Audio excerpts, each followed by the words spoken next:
औज़ुबिल्लाहिमिनश्शैतानिर्रजीम बिस्मिल्लाहिर्रहमानिर्रहीम अस्सलामुअलैकुम वरहमतुल्लाहि वबरकातुहू। जी नाज़रीन, मैं हूँ महर और आप देख रहे हैं मेरा यूट्यूब चैनल महर वाइस। जी जनाब, आप कैसे हैं? उम्मीद कि आप अल्लाह पाक की अमान में होंगे जहाँ भी होंगे। मेरी रब पाक से दुआ कि ज़िंदगी का हर सुख आपको नसीब हो, कामयाबियाँ, कामरानियाँ और खुशियाँ आपकी ज़िंदगी का हिस्सा बने। जी नाजरीन, आज मैं आपके लिए बालों का वो नुस्खा ले आई हूँ जिसके लिए हर जवान मर्द और औरत परेशान है। आज के दौर में ग़िज़ाएँ ऐसी आ गई हैं जिसकी वजह से 20-22 सालों से बाल सफ़ेद होना शुरू हो जाते हैं, जिसकी वजह से बहुत परेशानी हो जाती है। तो जनाब, आज मैं आपके सफ़ेद बालों का ऐसा बेहतरीन नुस्खा ले आई हूँ जिससे आपके सफ़ेद बाल तो स्याह होंगे ही और साथ साथ बालों में बेहतरीन ग्रोथ भी आएगी और बाल सिल्की और मुलायम भी होंगे।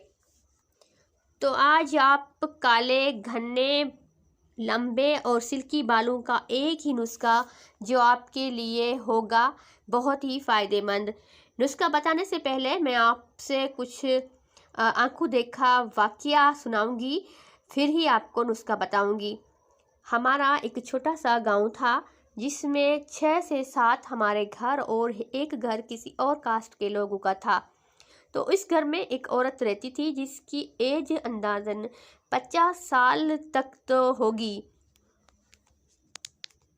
ये बात हमारे बचपन की है। जब वो औरत हमारे घर आती, अम्मी और हमारी पड़ोस की औरतें उसे देखती, वो औरत जब चली जाती तो कहती कितनी उम्र हो गई है फिर भी बाल काले हैं, और फिर कहती ये नस्ली है, शायद इन लोगों के बाल जल्दी सफ़ेद नहीं होते।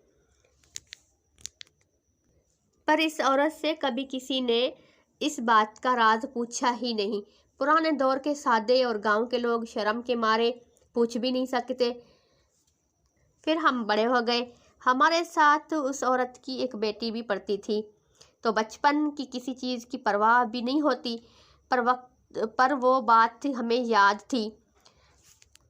एक दिन बातों बातों में इसकी बेटी ने बताया कि मेरी माँ के काले बालों का राज क्या है, और उसने ये भी बताया कि मेरी माँ के बाल मरते दम तक सफ़ेद नहीं हुए।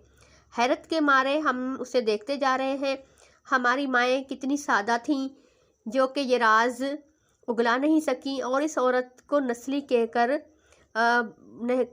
कहकर बुलाती थी। तो जनाब, आज मैं आपको वही नुस्खा बताऊंगी जो उस औरत ने हमें बताया, यानी कि उस औरत की बेटी ने हमें बताया।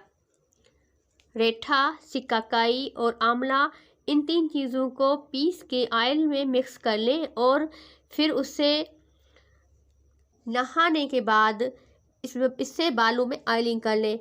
और दूसरा ये भी साथ साथ अपनाएं कि नहाने के टाइम शैम्पू में 1 चम्मच जितना इसका पेस्ट डालकर शैम्पू कर लें।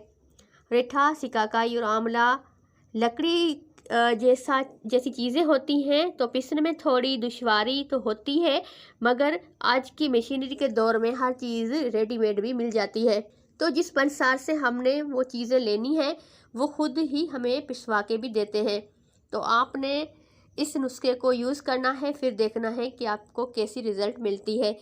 इसके साथ आज की इस वीडियो के साथ मुझे इजाज़त दें। अल्लाह ने